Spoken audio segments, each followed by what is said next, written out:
Hey, what's going on guys? Welcome back to another video. Welcome back to the channel firstly. Today's video I'm going to be going over more of like a tutorial type video, and I did this topic last year.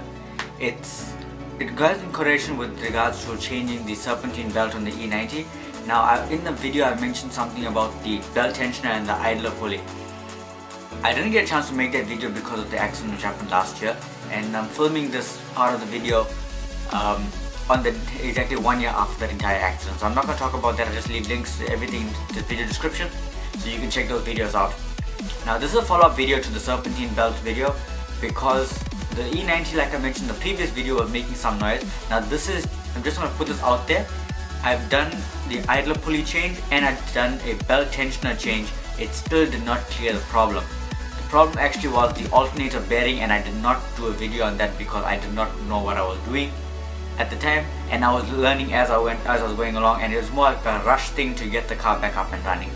Now I can do a follow-up video on that if you're interested, so I can go over with the car so you can see exactly what you need to replace and what you need to take off and the components that's needed for that.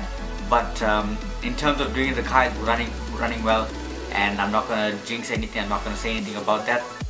So without further ado guys, let's get started with today's video. It's replacing the belt tensioner and the idler pulley.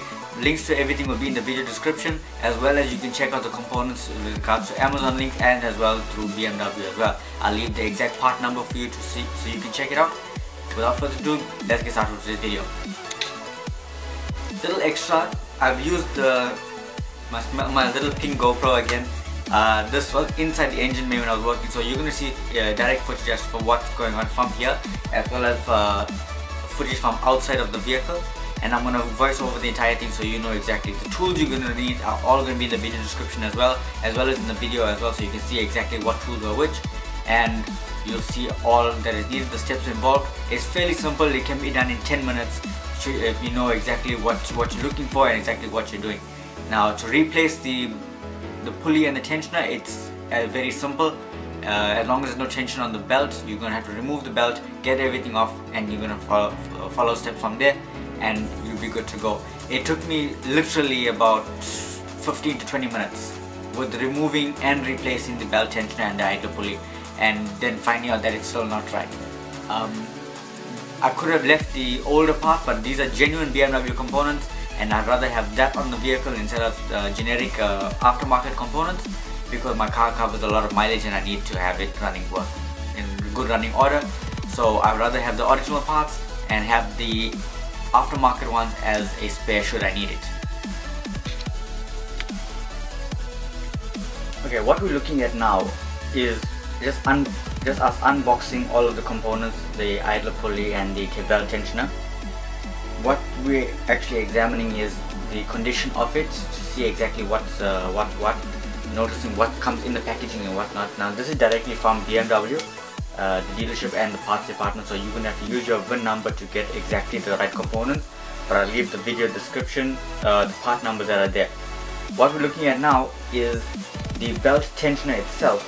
You're going to notice it has a Torx bolt. What that is for, that is already to release the tension, and you can see it has a pin already in it.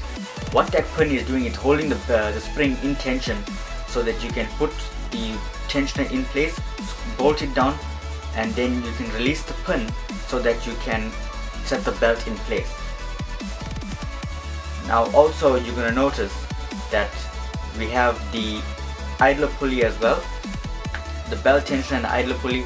Now you're going to use your original dust cover. It's a small plastic cap that fits over the bolt of your idler pulley to cover everything up. The first thing you're going to want to do is you're going to want to remove the intake from your vehicle.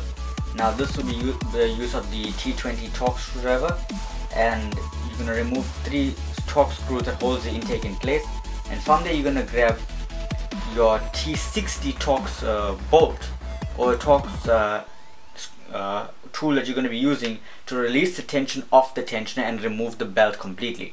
Now the belt can be lying down, it can be fine. You just need to set it aside so that the belt can be out of tension and that the tension will release itself so that you can remove it off the car. You're going to remove the idler pulley first before you can get access to the tensioner, because the bolt for the tensioner is behind the idler pulley.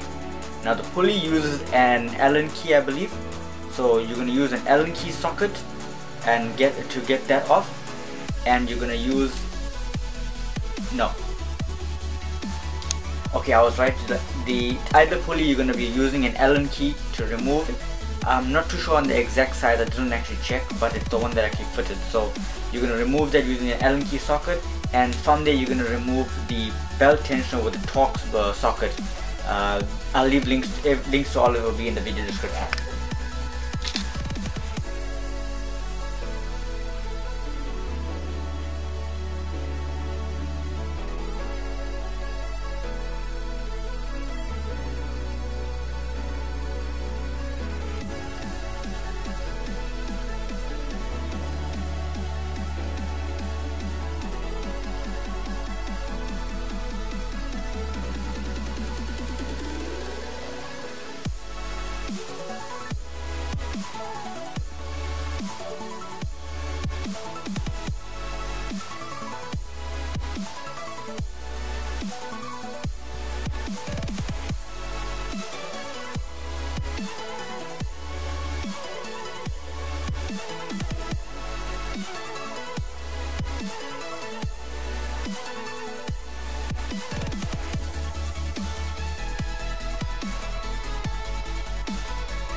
So anyway guys, thank you so much for watching this video. Thank you so much for supporting the channel. If you happen to have any questions, leave them down in the comment section down below. Don't forget to like this video, subscribe to the channel if you're new, and I'll see you guys in the next video.